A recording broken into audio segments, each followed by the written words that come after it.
ध्यान में बैठिए, श्वास को महसूस करना है। ओम सोहम ओम कहना है, ध्यान भ्रिकुटी में रखना है।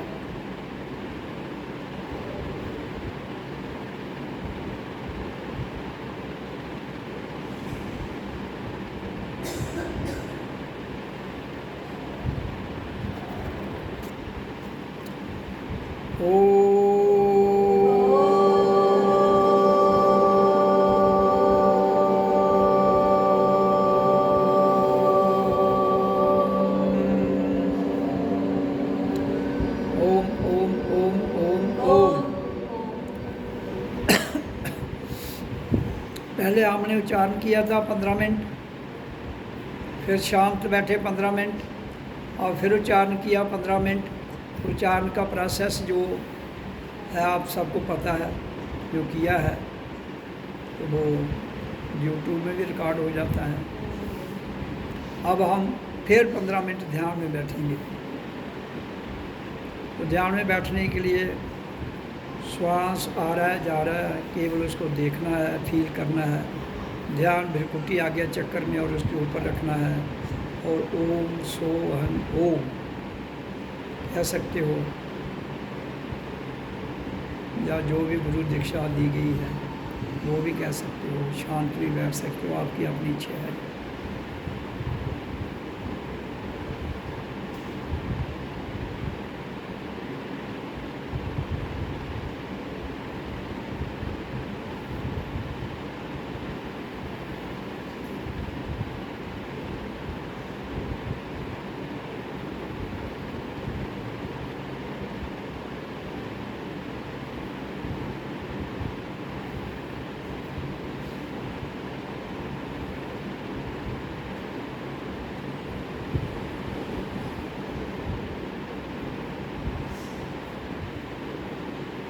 आँखें खुली रखिए या बंद, जैसे आपकी इच्छा है, लेकिन सोना नहीं है।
जो कार्यक्रम है 1 घंटे का होता है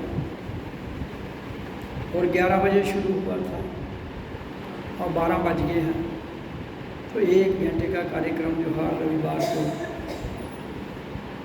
इस आश्रम में चलता है।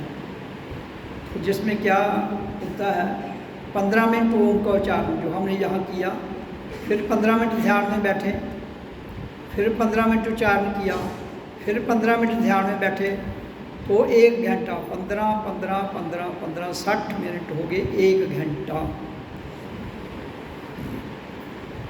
तो मैं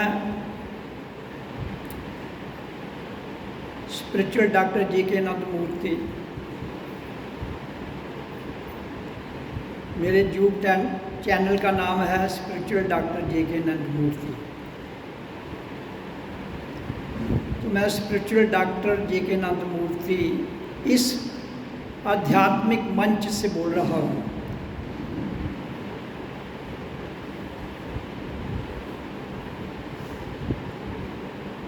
पूरे विश्व को मेरा संदेश तथा आदेश है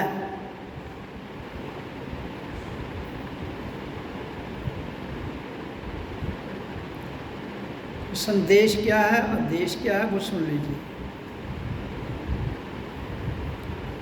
ये पूरा विश्व एक मानव समाज है, चाहे वो भारत हो, चाहे भारत के पूरे देश, पूरे विश्व के देश हो, जितनी भी मानव जाति यहाँ पर है, नर नारी, उसको मानव समाज कहा जाता है। सब मानव समाज है। और उसकी जाति क्या है, मानव की जाति क्या है?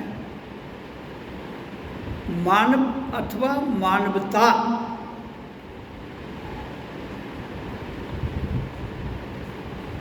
और धर्म क्या है? आध्यात्मिकता, स्पिरिचुअलिटी।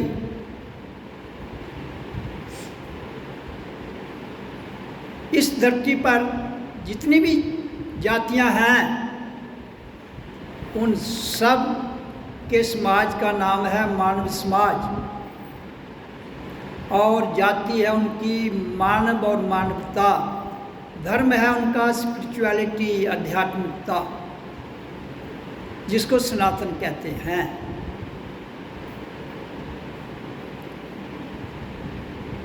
तो इसलिए आज मैं सत्संग में मूल मंत्र पर चर्चा करूंगा। मूल मंत्र है क्या? दुनिया की रचना कैसे हुई, किसने की, क्यों की, जो आप ध्यान से सुनो।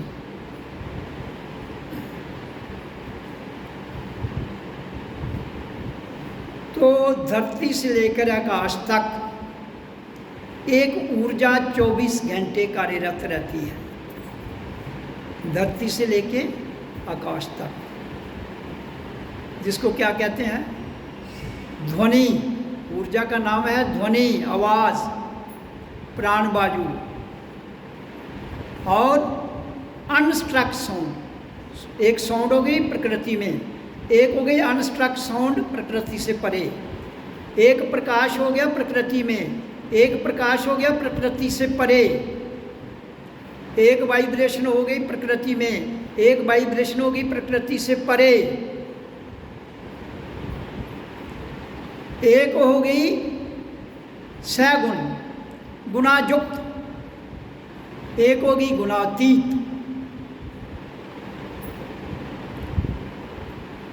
एक हो गई काल युक्त, एक हो गई काल अतीत, एक हो गई व्यवस्था युक्त, एक हो गई तुर्यातीत।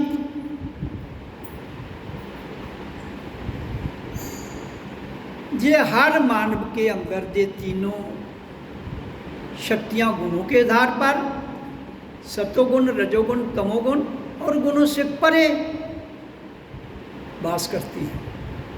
हर मानव के अंदर, नर या नारी, कोई भेदभाव नहीं। अब दुनिया की रचना कैसे हुई उसके बारे में बताऊँ। ध्वनि से दुनिया की रचना ध्वनि से होती है। तो जब दुनिया की रचना हुई क्या हुई कि धरती तो थी नहीं, सूरज भी नहीं था, आकाश था। आकाश में क्या चलता है? वहाँ हर समय ध्वनि चल रही है और ध्वनि से परे एक बहुत बड़ा प्रकाश भी है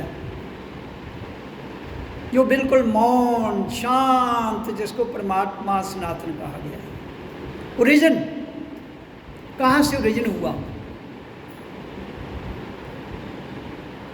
तो समय की धारा में जो प्रकाश, जहाँ बिल्कुल मौन अवस्था थी, उस प्रकाश से एक चमक निकली अपने आप, किसी ने नहीं निकाली। जो अपने आप होता है उसको परमात्मा कहते हैं, होने का नाम परमात्मा है। वो अपने आप निकली युगों पहले, और फिर वो करंट जैसे ही ऊपर से नीचे आती गई, उस करंट से निकले स्टार्स, जितने भी सितारे हैं आकाश में, और फिर वो सब से टूटते टूटते टूटते सूरज, जो सबसे नीचे स्टार है पृथ्वी के, फिर उसमें ब्लास्ट होता है, फिर वहाँ से ध्वनि निकलती है, और वो ध्वनि 1500 किलोमीटर, 15 करोड़, 1500 नहीं, 15 करोड़ किलोमीटर आकर बहुत बड़ा धमाका करती है। क्या धमाका होता है वो? ओ आओ आओ आओ आओ आओ आओ, तो धरती वजूद में आती है।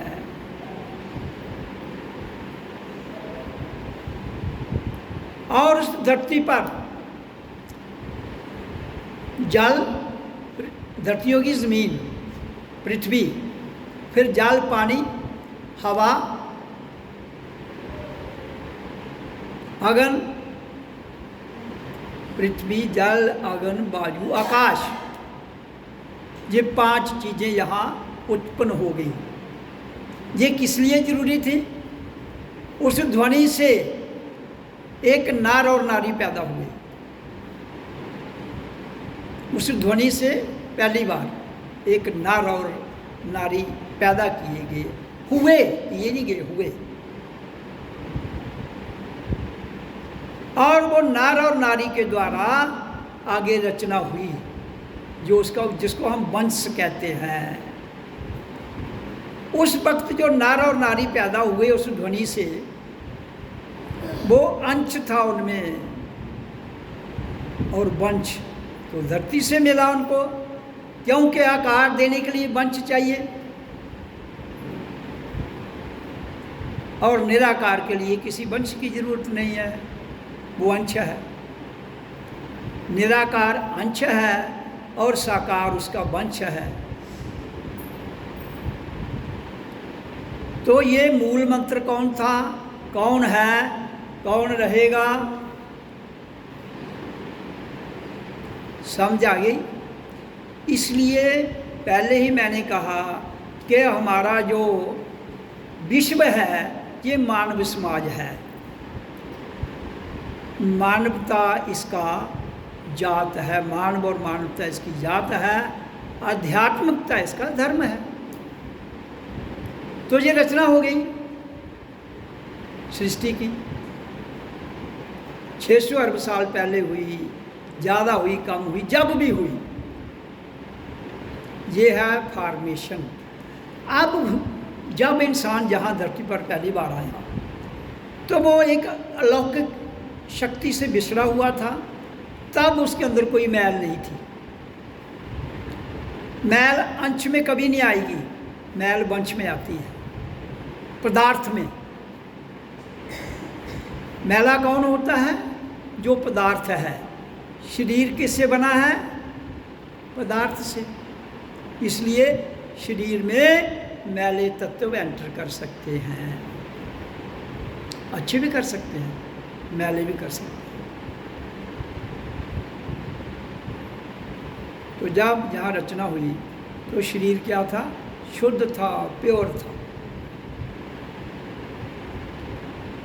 फिर तब जो आगे संतान होती थी वो अपनी इच्छा से शरीर छोड़ती थी, अपनी इच्छा से आती थी, कोई उसको मारता नहीं था। जो मैं आज भी कहता हूँ, आपको कोई मारता नहीं है। तब वो जितनी देर जिंदा रहना चाहते थे रहते थे और चले जाते थे। लेकिन धीरे धीरे धीरे समय बीतता गया, इस धरती की शुद्धता में भी मैल आती गई, और जो अंश था वो धीरे धीरे कुछ न कुछ घटने का मतलब ढकता गया, कवर होता गया।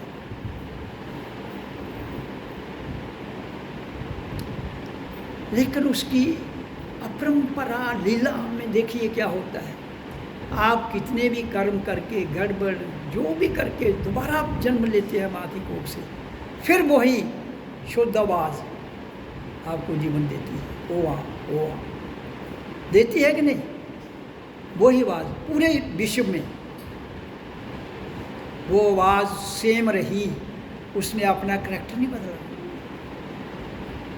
इंसान ने अपना मानवता से करैक्टर बदलते हुए, कोई हिंदू, कोई मुसलमान, कोई सिख, कोई ईसाई, कोई बौद्ध, कोई जैन, कोई ब्राह्मण, कोई वैश्य, कोई खत्री, कोई शूद्र,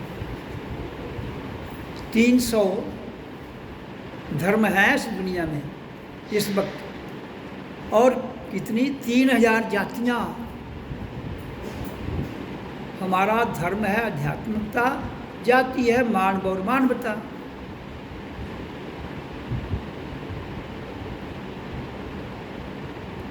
तो जब हम समय की धारा में बढ़ते गए, लेकिन उसके प्रोसेस को नहीं बदल सके।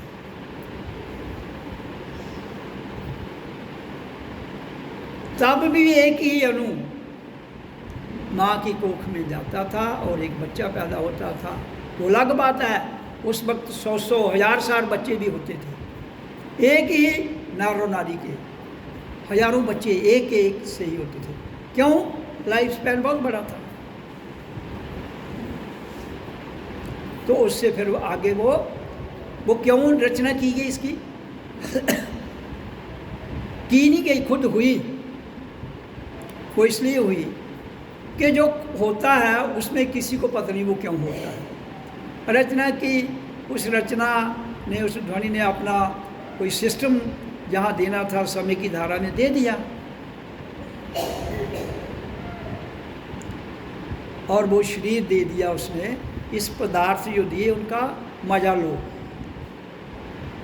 पदार्थ भी साथ भेज दिए, तत्व भी साथ में भेज दिए, धरती भी जो हमारी खुराक है वो भी भेज दी। सब कुछ अपने पास कुछ नहीं रखा, माया भी रूप में अपने पास कुछ नहीं रखा, सब दे दिया। लेकिन इंसान धीरे धीरे धीरे, मैंने कहा ना, जब उसका परिवार वंश बढ़ता गया तो उसमें ये काम, क्रोध, लोभ, मोह, अहंकार ये तब भी दिया उसने। लेकिन कितना दिया? उस वक्त इंसान उतना ही इस्तेमाल करता था जितनी ज़रूरत थी। समय की धारा में बढ़ता गया। तब इंसान कोई मकान नहीं बनाता था, कोई खेती बाड़ी, कोई कुछ नहीं करता था। नेचर से जो उसको मिलता था उससे अपने जीवन का निर्वाह करता था। लेकिन चूंकि दिमाग था उसके पास, ऊपर तो दिमाग को कोई पूछता नहीं है, लेकिन जहाँ तो दिमाग की वैल्यू है, इसलिए उसने अपने दिमाग को, बुद्धि को, सोच को विस्तार करते करते करते, चीज़ों की खोज करते करते बढ़ता गया आगे।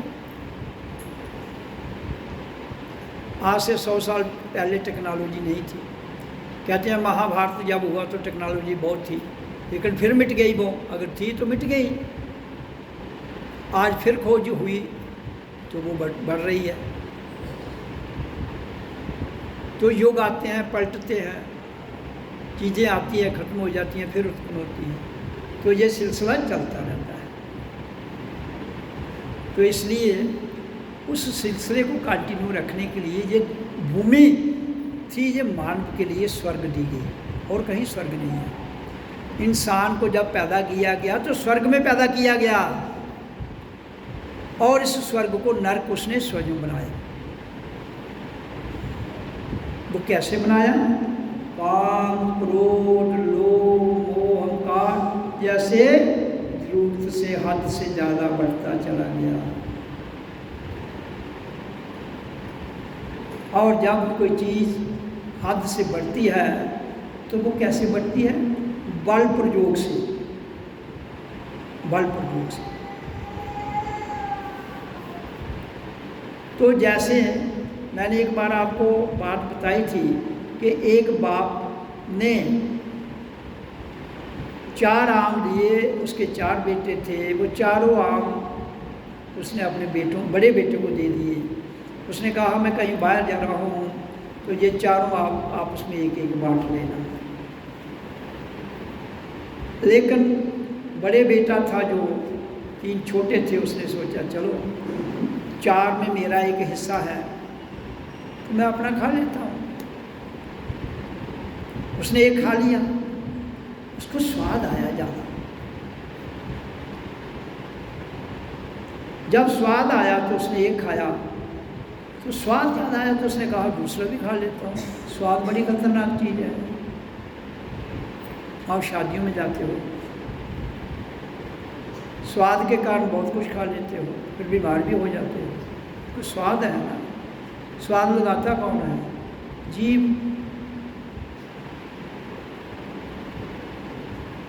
तो स्वाद खराब लगता है। उसने क्या किया? उसने दूसरा भी खा लिया। उसने कहा चलो कोई नहीं, मैं खा लेता हूँ। और स्वाद आया, स्वाद बढ़ता है, कम थोड़ी होता है। और भूख लगी तो फिर ज़्यादा ही स्वाद आता है। उसने तीसरा भी खा लिया, चौथा भी खा लिया। बोले बड़ा भाई था जो, वो 3 लोगों का हिस्सा छोटे भाइयों का खा गया।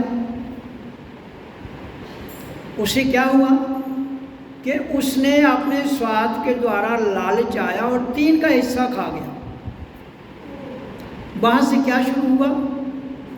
अमीरी और गरीबी, जिसकी लाठी उसी की भैंस, जो बड़ा है वो ही राजा। ये प्रथा भी थी ना पहले कि घर का जो बड़ा बेटा होता है वही राजा बनता था। आज वोट की राजनीति है। आज भी जिस परिवार के रोज राजनीति में जाते हैं तो उसी के काफ़ी जगह देखो आप परिवार में, जिसका बाप चीफ मिनिस्टर है उसका बेटा भी बन जाता है। आपके सामने है, भारत की बात देख लो आप, कि नए आदमी को घुसने के लिए संघर्ष करना पड़ता है।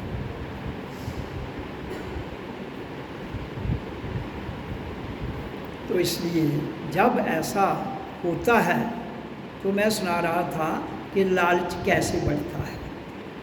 तो जब मानवता के अंदर यहाँ के स्वाद आते गए तो उसका लालच बढ़ता गया। वहाँ से अमीरी और गरीबी चालू हुई। परमात्मा ने नहीं की, उसने प्रकृति में आपको एक चीज़ दे दी, ये जितनी ज़रूरत है उतनी ले लो। जब आप जितनी ज़रूरत है उससे ज़्यादा लालच करते हैं, किस लिए? आपका वंश हो जाता है, लगाव हो जाता है। जब लगाव होता है तो उसके प्रति कहता है आदमी यार ये मेरा वंश है, इसके लिए मैं ये बना दूँ, ये बना दूँ, ये बना दूँ। तो वो जब रिपीटिशन होते होते युग बदलते बदलते बदलते बीच में ज़्यादा हुआ, फिर दुनिया ख़त्म हुई, फिर नया युग शुरू हो गया। फिर तो आज की क्या दिशा है आप देखिए। आज का युग भी उसी तरह एक परम सीमा पर लालच में चला गया है, काम में चला गया है, क्रोध लोभ मोह अहंकार में चला गया है। ये जितने धर्म पनपे यहाँ पर, हिंदू मुस्लिम सिख ईसाई बौद्ध जैन और जातीय संप्रदाय, ये उत्पन्न कहाँ से हुए? लालच के कारण, सत्ता के कारण। ये सारी क्षमता किसके पास थी? मानव के पास, जानवरों के पास नहीं थी। इसलिए इंसान को सबसे पहले बनाया गया, मालिक इस धरती का। और उसमें नेचर, एक नेचर है प्रकृति में, वही प्रकृति की नेचर हमारे अंदर भी नेचर है, जिसको हम स्वभाव कहते हैं। फिर उसके आगे है आदतें, हैबिट्स। किसकी कोई आदत है, किसी की कोई आदत है, किसी का स्वभाव कोई है, किसी का कोई है। तो ये स्वभाव में परिवर्तन और आदतों में परिवर्तन क्यों आया? लालच। जो 5 विषय हैं किसके? इंद्रियों के, ज्ञान इंद्रियों के जो 5 विषय हैं, उसके कारण लालच हुआ। तो बड़ा क्यों? जब हम कंट्रोल नहीं कर पाए इंद्रियों पर, तो फिर बीच में एक और ताकत घुस गई जिसको मन और संसार कहते हैं। वो तब भी थी, आज भी है, उसका फैलाव होता गया। जब उसका फैलाव होता गया तो जहाँ का सारा सिस्टम, हिंदू कहने लगा मेरा धर्म ठीक है, मुसलमान कहने लगा मेरा धर्म ठीक है, ईसाई कहने लगा मेरा, सिख, जितने भी हैं सब एक होड़ लगे कि सब मेरी ओर आओ, मेरी ओर आओ। ज़्यादा भर्ती कर इसलिए की गई कि मेरी ताकत होगी, सत्ता होगी, तो मेरे साथ सपोर्ट होगी तो सत्ता मिलेगी। जैसे आज जिसके वोट ज़्यादा हों वही जीतता है ना। एक वोट से आदमी जीत जाता है, एक वोट से सत्ता परिवर्तन हो जाता है। 100 आदमी हैं, एक आदमी को 49 वोट मिलते हैं, एक को 51 मिलते हैं, तो 51 वाला जीत जाता है केवल एक वोट से। तो ये क्या न्याय है? ये कौन सा न्याय है बताओ? ये तो जुआ है।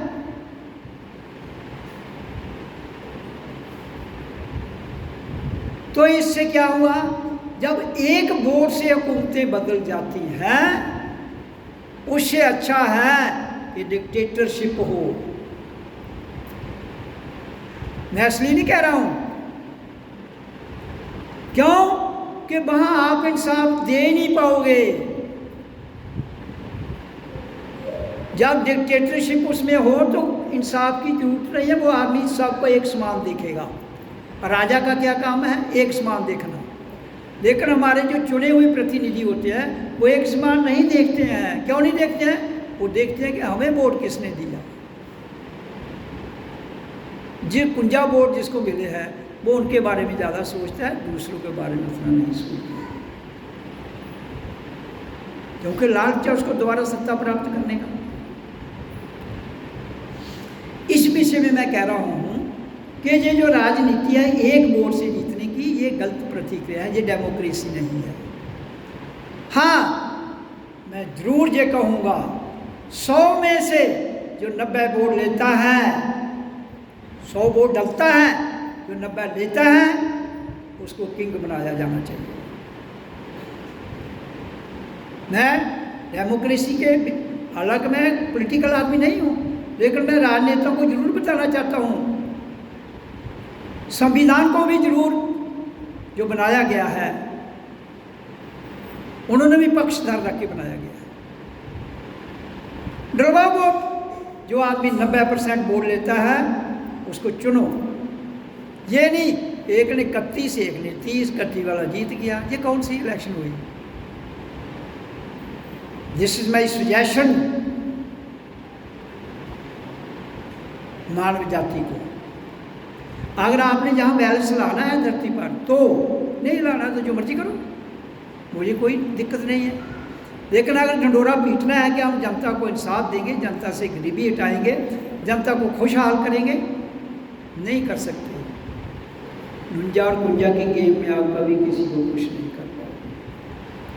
आपको सपोर्ट होनी चाहिए 100 में से 90 लोगों की।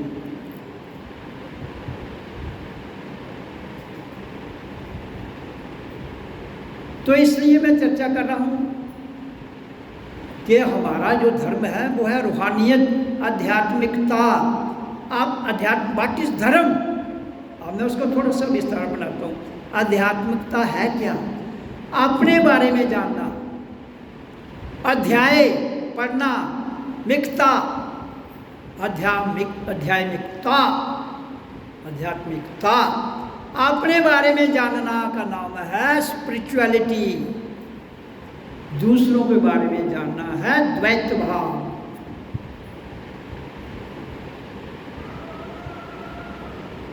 लोग कहते, देखो हमारे देश में संत महापुरुष बहुत हुए, वो हो गए ना अतीत में।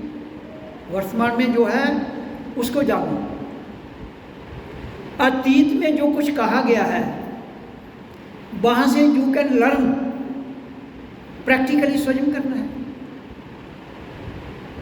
अतीत से तुम सीख सकते हो, लेकिन उसको ग्राउंड पर तभी उतारोगे जब आपके भीतर आएगा। अतीत की जो अच्छी बात है वो आपको करैक्टर में लानी है, लेकिन करैक्टर में लाने की अतीत की अच्छी बात को पहले आपने ये जानना है। अपने बारे में जानोगे तो फिर समझ आएगी कि अतीत का सच क्या है और झूठ क्या है। देखो ना, अतीत के बारे में लोग चिल्लाते हैं, उसने ये लिखा, उसने, भाई उस सच को पढ़ो, फिर उसको ग्राउंड में उतारो, अपने आंतरिक व्यवस्था में लाओ, अपने आप को जानो, फिर आपको अतीत के सच की समझ आएगी, नहीं तो नहीं आएगी। As a layman you cannot understand. इसलिए मैं एक ही नाम शब्द की चर्चा क्यों करता हूँ कि इस आपने दुनिया में बहुत कुछ बदला, इंसान ने दिमाग बदला, इंसान ने तरक्की की, लेकिन जन्म के समय की ध्वनि को नहीं बदल पाया वो। ओ हिंदू, मुसलमान, सिख, ईसाई, बौद्ध, जैन, पारसी, 300 धर्म, 3000 जातियाँ, जिसके घर में भी ये मानव का बच्चा पैदा होता है, अमीर गरीब, वो आप जानिए क्या आवाज़ निकालता है, ओ जिसको रोना कहते हैं, बीपिंग। बीपिंग का अर्थ होता है फूटना। What do you mean by beeping? किसी जैसे झरने फूटता है तो उससे क्या निकलता है? पानी। झरना फूटता है, पत्थर दिया है, उसको निकालो, ऊपर को पानी निकलेगा। तो आपके भीतर से जो फूटता है ध्वनि, तो वो क्या देती है? ओम को प्रणव कहते हैं, उससे जीवन फूटता है। तो ओम की ध्वनि से क्या मिलता है? जीवन। जीवन गतिशील। शरीर का निर्माण तो माँ की कोख में हो गया, लेकिन इंडिपेंडेंट गतिशील कब हुआ? जब वो माँ से अलग हुआ, और उसे माँ से अलग होने के बाद गतिशील किसने किया? ओम की ध्वनि। ओम की ध्वनि आई, उसकी श्वास चलना शुरू हो गई, उसका हार्ट चलना शुरू हो गया, उसके गुर्दे, पूरी उसकी बॉडी की तंत्र जो मशीनरी थी वो ऑटोमेटिक चलना शुरू हो गई। और जब तक वो आपका हार्ट जीवन में चलता रहता है, आप जिंदा रहते हैं। श्वास और वो हार्ट और ये दोनों जब तक चलते हैं तो आप जिंदा रहते हैं। मेन है श्वास। श्वास गया, हार्ट भी गया, किडनी गई, स्टमक गया, पूरी मशीनरी डाउन हो जाएगी। तो हमारे जीवन का जो रहस्य है, पूरा रहस्य कहाँ वास करता है? प्राण बाजू में। ओम की ध्वनि में वो जन्म के समय गतिशील सबको किया उसने, प्राण शक्ति। इसलिए मैं कहता हूँ कि हर धन उस धर्म को अपने बारे में जानने के लिए हमारी जो ओरिजिनल साउंड है, मूल, मैंने कहा था ना आज मैं मूल की चर्चा कर रहा हूँ। तो मूल की चर्चा क्या है? ओम की ध्वनि। मूल है क्या? मूल कहते हैं बीज। हमारा मूल बीज क्या है? ध्वनि। आप जमीन में एक बीज लगाते हो, आपको थोड़ी पता उसमें कुछ है। आप बीज ज़मीन में लगाते हो, कितनी गहराई तक उसको लगाना है लगा देते हो, फिर वो गर्मी से फूटता है, फिर उससे अंकुर निकलता है, फिर वो पौधा बनता है, फिर वृक्ष बनता है, फिर उसको शाखाएँ टहनियाँ फल लगते, फूल लगते हैं, फिर फल लगते हैं, फिर जो फल पककर तैयार होता है वो मीठा कौड़ा फीका जो उसका करैक्टर होगा वो देगा आपको। लेकिन उसके बीच फिर बीज होगा, किसके भीतर? उस फल के भीतर जो अंत में है जो मूल, फिर उसने प्रोटेक्ट कर दिया, मूल को नहीं कर दिया। इसी तरह से हम जब पैदा होते हैं तो मूल हमें पैदा करता है। जब हमारा अंत होता है उसी मूल में हम लीन हो जाएं तो फिर अपने आप ऑटोमेटिक हम आ जाएंगे, जिसको मोक्ष कहा गया है, जिसको स्वतंत्रता सच्ची आज़ादी कहा गया है। ये मूल की मैं आपको व्याख्यान सुना रहा हूँ। तो मूल क्या है? मूल मंत्र है ओम। उस ध्वनि को ओम कहते हैं। बाकी कोई ध्वनि नहीं आती है।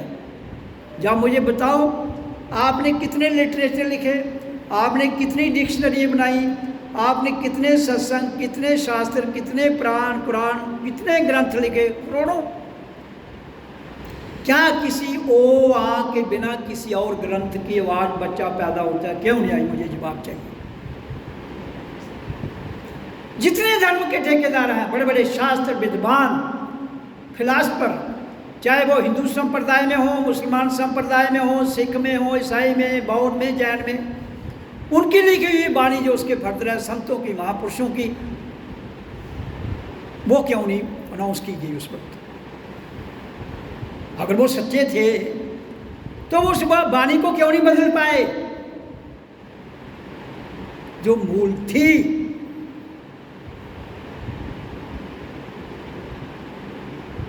इसलिए मूल को हम नहीं बदल सकते। हर इंसान का मूल ध्वनि और हर वृक्ष पौधे का मूल जीव वो बीज होता है, और फिर वो बीज ता जिंदगी रहता है। इसी तरह से ये ओम की ध्वनि, ये चलो वो प्रकृति के हैं सारे। इंसान के अंदर जो ऊर्जा है वो लौकिक है, बाकी के अंदर सूरज की गर्मी से ऊर्जा मिलती है। मैं आपको बता दूँ, स्वाय इंसान के किसी के अंदर जो है वो ऊर्जा है सूरज की, परमात्मा की नहीं। लेकिन सूरज चूँकि परमात्मा का अंश है, उसके पास ये ताकत है कि इंसान के बिना जितनी भी यहाँ मानव जाति के अलावा और प्रजातियाँ हैं वो सूरज की गर्मी के द्वारा पैदा होती है। सूरज की गर्मी में 4 गुण हैं, वो 4 उनको मिलते हैं। 5वां गुण उनको नहीं मिलता जो आकाश है, वो केवल इंसान को मिलता है। इसलिए इंसान के परमात्मा का जो अंश मात्र है वो उसके अंदर पूर्ण से जोड़ने की ताकत रखता है। इसलिए हम अपने अंश को पूर्ण अंश से जोड़ सकते हैं। जानवरों के पास नहीं है वो।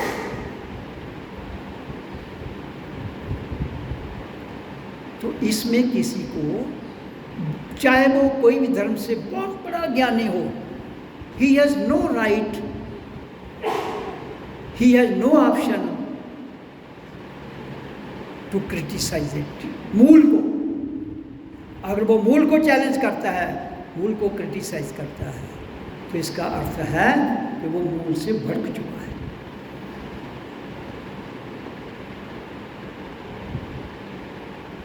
तो इसलिए अगर संसार आज मूल को भूल गया है, उसकी जगह जो और आपके द्वारा लिखे हुए शब्द पैदा किए गए हैं वो आपको सच्ची आज़ादी नहीं दे पाएंगे। ये मेरा इस मंच से, अध्यात्म मंच से संदेश तथा आदेश है पूरे विश्व की जनता को और पूरे धर्मों को, पूरे विश्व के जो स्पिरिचुअल हेड जहाँ भी हैं वो, उनको। मैंने वो जानना है जो, उसे बोलने में मुझे इतनी भी कुताही नहीं होगी। मैं चाहे जहाँ से बोलूँ, चाहे कहीं और से बोलूँ, मूल मूल है, no one can change it. या तो जब से दुनिया बनी है आज तक, जब हम पैदा होते हैं तो और कोई जो नहीं पैदा हो, वो पैदा करके बताए मेरे को, तो मैं नतमस्तक होकर वो जो कहेंगे करने को तैयार हो। तो या फिर वो मेरी वाणी को सुनकर जो मैं कह रहा हूँ उसको एक्सेप्ट करें, अंधश्रद्धा में नहीं, करके जानकर। लेकिन बिना जाने ग्रंथों को रट्टा लगाकर तुम चर्चा करोगे तो फिर वो तर्क वितर्क में ही रह जाएगी, वहाँ समर्पण नहीं आएगा कभी। तो समर्पण के लिए हमें किसी के आगे नहीं, हमने अपने आगे स्वयं को समर्पण करना है। मैं सत्संग में कहता हूँ स्वयं से स्वयं तक, स्वयं से सत्य तक। मैं किसी के आगे समर्पण की बात ही नहीं कह रहा हूँ।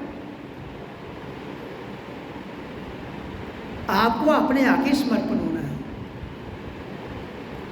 अपने आगे आत्मा, मन को आत्मा के आगे समर्पण करना है।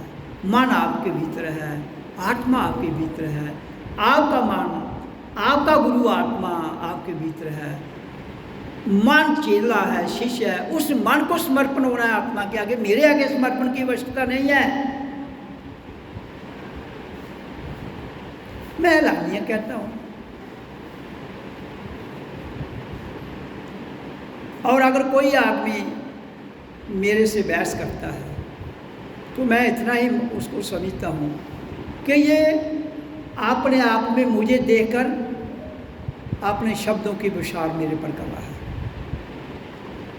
फिर उसको कभी गुस्सा आता है, कभी वो खुश हो जाता है, ये तो उसकी मौज है।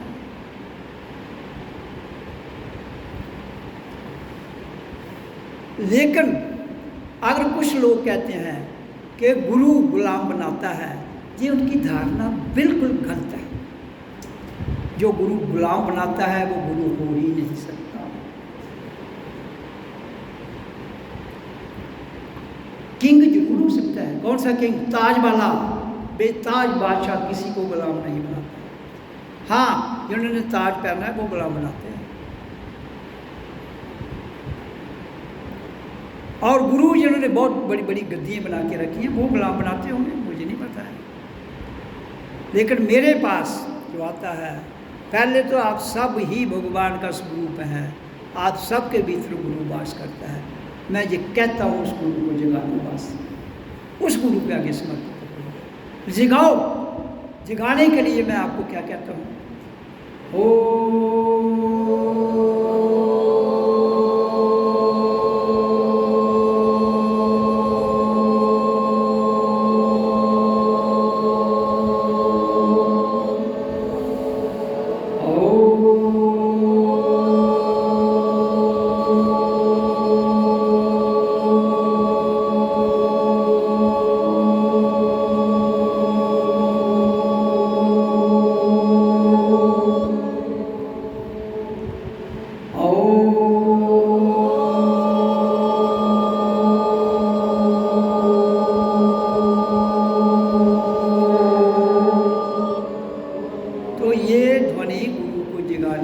सक्षम है, क्योंकि ये मूल है और गुरु भी मूल है। मूल को मूल ही जगा सकता है। मूल, मध्य और अंत, तीन यात्राएं हैं ना। मध्य में यात्रा है, मूल में उत्पत्ति है, मध्य में यात्रा है, अंत में विसर्जन है और अनंत में मोक्ष। लेकिन ये सारी अवस्थाएं जीते जी होती हैं, घटित होती हैं जीवन में, मरने के बाद में।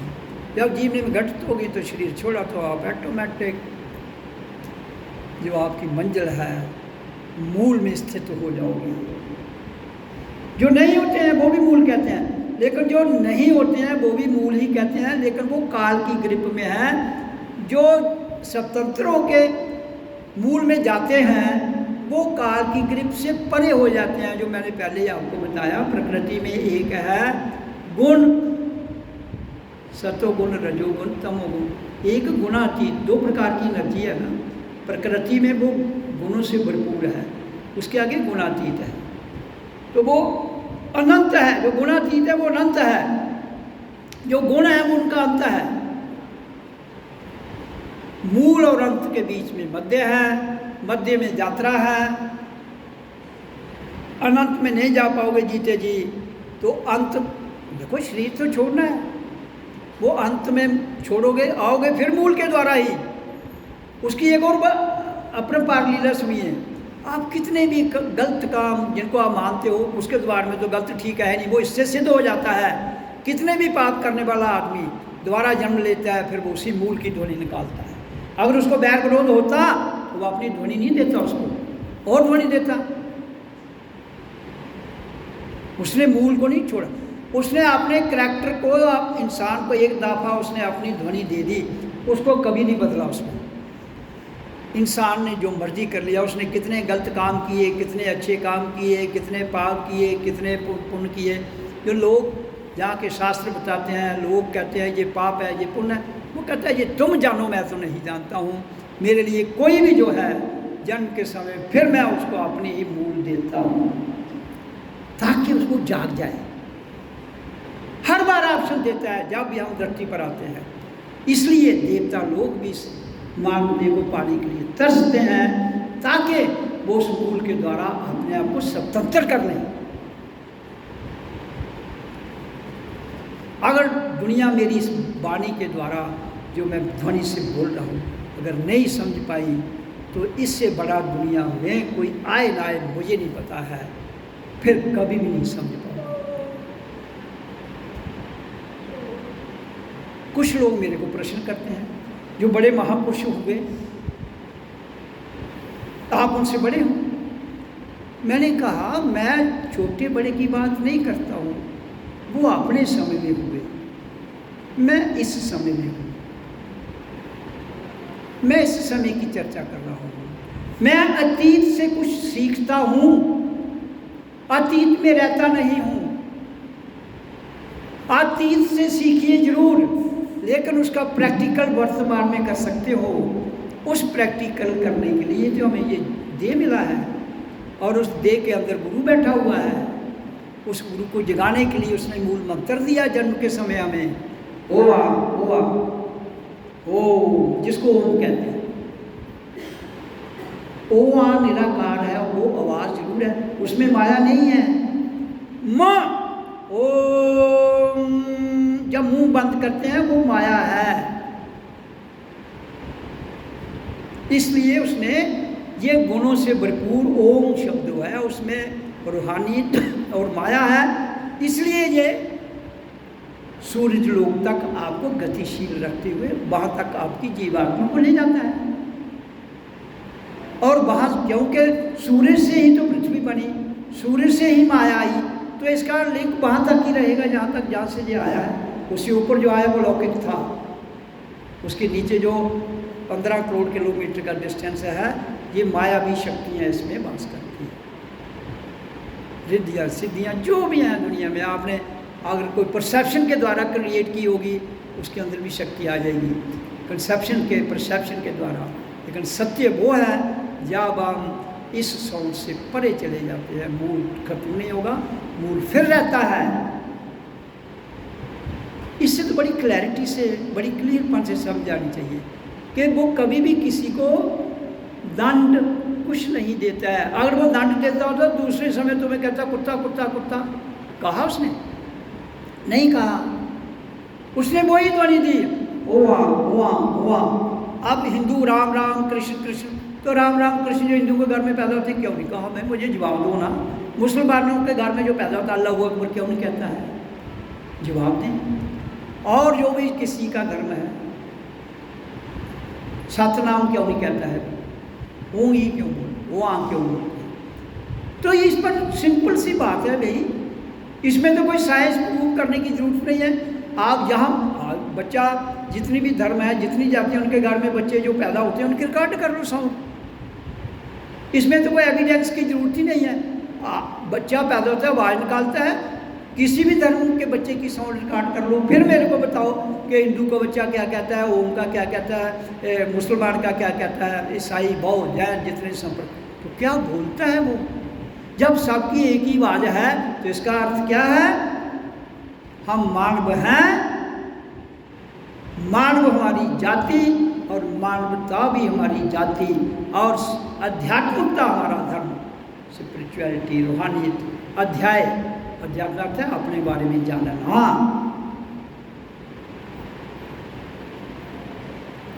उसके बाद भी आप कहो बहुत संत बहुत अच्छा है, बहुत अच्छा, मैं कहता हूँ सब अच्छे हैं, कोई खराब नहीं है, लेकिन भ्रमित मत हो जाओ उनकी वाणी से, भ्रमित मत हो जाओ उनके संगीत से, भ्रमित मत हो जाओ उनकी सुर से, भ्रमित मत हो जाओ उनके पास बहुत दुनिया आ रही है। ये हर एक का, आपकी बात जब पैदा हुए इंडिविजुअल, ठीक है, किसी और भी था आपके साथ कोई बोलने वाला, बताओ, आपकी इंडिविजुअल है, इंडिविजुअल जाना है। हाँ, जब तक मध्य की यात्रा है उसमें संगीतकार भी आएगा, उसमें गीतकार भी आएगा, उसमें प्रोड्यूसर भी आएगा, उसमें डायरेक्टर भी आएगा, उसमें राइटर भी आएगा, उसमें एडिटिंग वाला भी आएगा, राइटर भी आएगा। वो तो मध्य की यात्रा है। इसलिए जो मूल है उसे नहीं भूलना।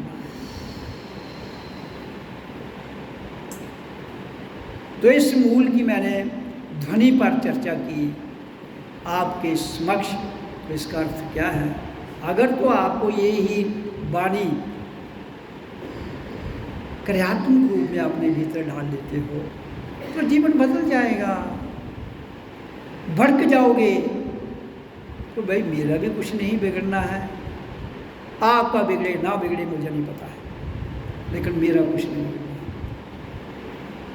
मैं आया हूँ जिस मकसद के लिए, उस पर जब से मुझे अपने बारे में जानकारी मिली है, हु एम आई, उस दिन से लेकर आज तक, 17 फरवरी 1988 से लेकर आज तक 12 24 36 साल और कितने महीने हो गए हैं?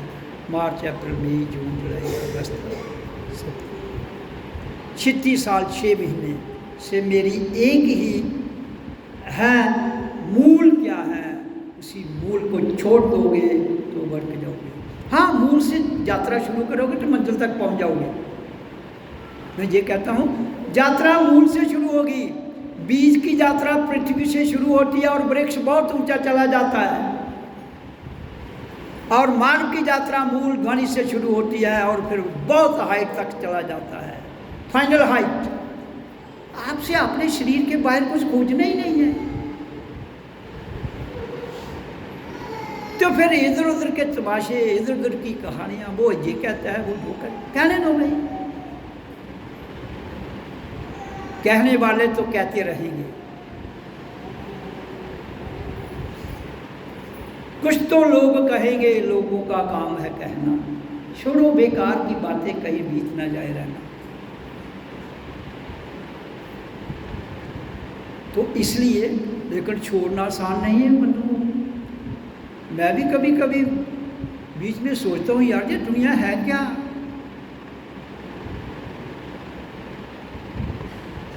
जो सिंपल सी भाषा नहीं समझ पाती, उसके ऊपर भी बाबें खड़े करती है।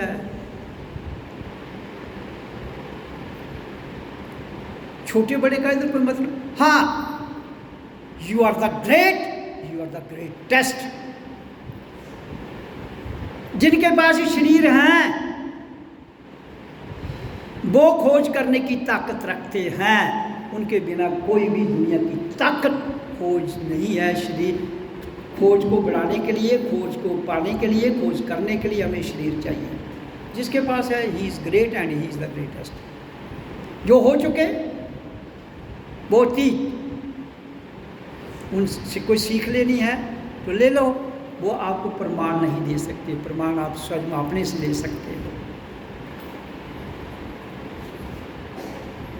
मैं क्यों कहता हूँ, जब तक आप सब कुछ भूल नहीं जाओगे, अतीत को भूलोगे नहीं और फ्यूचर में जाओगे नहीं, तो तुम स्वतंत्रता प्राप्त नहीं कर पाओगे। वक्ता बन जाओगे, संगीतकार बन जाओगे, गायक बन जाओगे, गाने लिखने वाले बन जाओगे, सत्संग लिखने वाले बन जाओगे, किताबें लिखने वाले बन जाओगे, बड़े बड़े शास्त्र लिख लोगे, लेकिन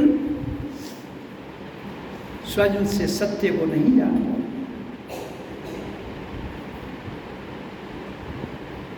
तो इसलिए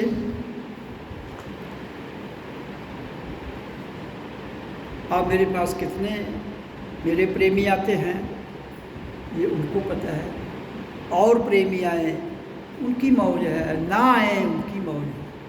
मुझे अपना काम करना है। मैं अगर 36 साल 6 महीने में तक कर रहा हूँ, आगे भी जो मेरा इस जीवन में मैं हूँ करता रहूँगा, क्योंकि I know my assignment, I know my duty. मेरी उनसे जो मेरे सत्संगी मेरे साथ आते हैं उनको जरूर कहूँगा, शांत रहिए और अपने आप में रहिए। मेरे खिलाफ बोलने से कुछ होने वाला नहीं है।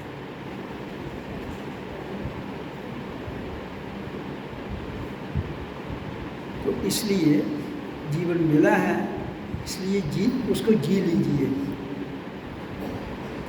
हाँ, किसी को अगर कहीं भ्रमित हो जाता है, वो बड़े प्रेम से मेरे पास आए, बैठे चर्चा करें। ये आश्रम 24 घंटे खुला होता है। कोई डाउट है, कुछ पूछना है, लेकिन पूछना रूहानियत के बारे में। ये पूछो कि धन कैसे मिलता है, वो मैंने आपको मूल में सुना दिया। धन एक ही बार पृथ्वी पर दिया गया, लालच बढ़ता गया, ताकतवर ने छीन लिया, बड़े ने छीन लिया, छोटों को दुत्कारता गया, इसलिए संप्रदाय पैदा हो गए, धर्म पैदा हो गए। अब पैदा करना आसान है, समेटना बड़ा मुश्किल है। तो ये सब कुछ सिमट जाए, उसके लिए ही ओम का उच्चारण करता हूँ।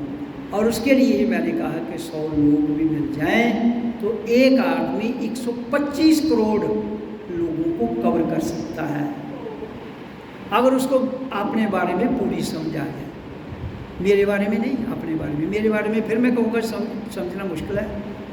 जिस दिन अपने बारे में पूरा समझाओगे, मुझे समझने की ज़रूरत नहीं। इसलिए मैं कहता हूँ अपने बारे में जानिए, मेरे बारे में। अपने बारे में जान जाएंगे तो मैं तो अलग हूँ नहीं आपसे। देखो ना, जो मेरे अंदर आत्मा वही आपके अंदर है, जो मेरे अंदर गुरु है वही आपके अंदर है। तो इसलिए जब आप अपने स्वयं को पूर्ण जान लोगे तो मुझे जानने की क्या ज़रूरत है।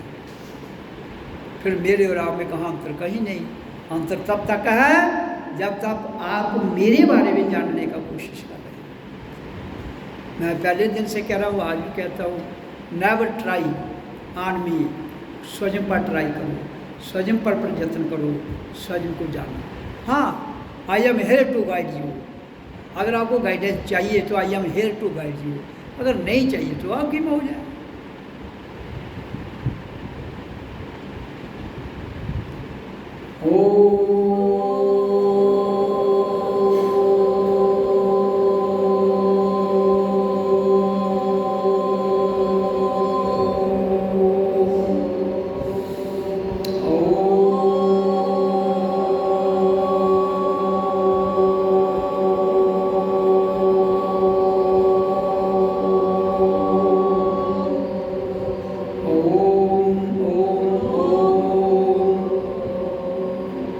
तो यहाँ मैं एक बात, अगर मैंने ग्रंथों को ही रेफर देना होता तो ये वाणी मैं नहीं बोल पाता। ये मैंने ग्रंथों से नहीं पढ़ी है, अपने भीतर से। अगर मैं ग्रंथ पढ़े होते, उनको बाचा होता, मैं ग्रंथों को बता कर चला जाता, उसे एक पॉइंट भी आगे नहीं जाता, क्योंकि वो बंधे हुए हैं, उनको बांधा गया है।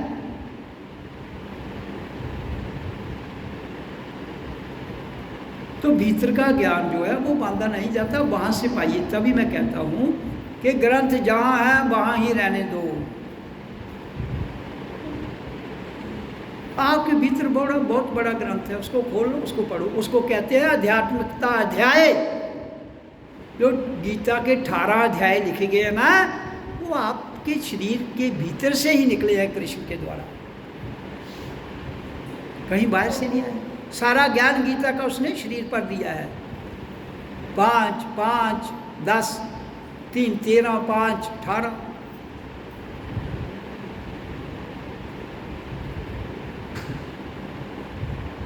तो कृष्ण अपने युग में दे गया, हमने इस वक्त खोज करके देने हैं, हमने एज इट इज नहीं ले लेना है। But Krishna has said in Gita,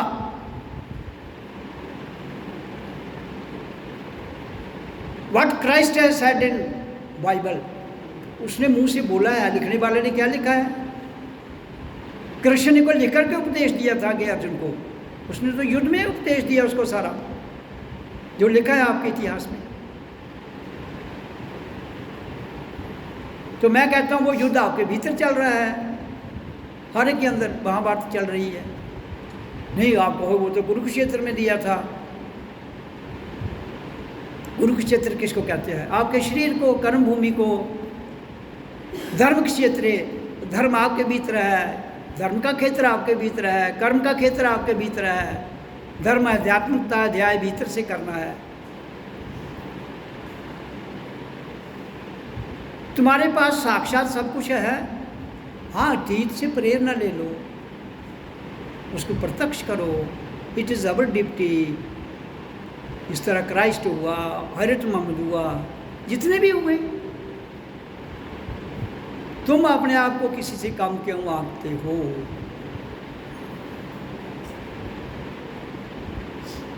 हम नहीं कहते हम उन जैसे हैं ना, वो अपनी जगह, हम अपनी जगह। वो बड़े थे, हम बड़े हैं, इसकी भी चर्चा क्यों है? कौन बड़ा है? इधर कोई बड़ा नहीं है। सब अपने दौर में आते हैं, अपना अपना कार्य करके चले जाते हैं।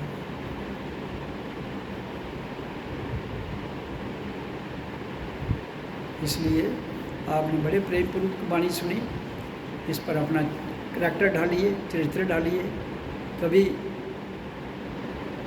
रूपांतर होता है, कभी क्रांति घटित होती है। सुनने के बाद अगर उसको क्रियात्मक जीवन में नहीं लाओगे बंधुओं, तो सुनने का कोई लाभ नहीं होता है। तभी मैं कहता हूँ करनी कर, कथनी तज, ता पावन पार। ओम ओम ओम ओम सतगुरु नमः।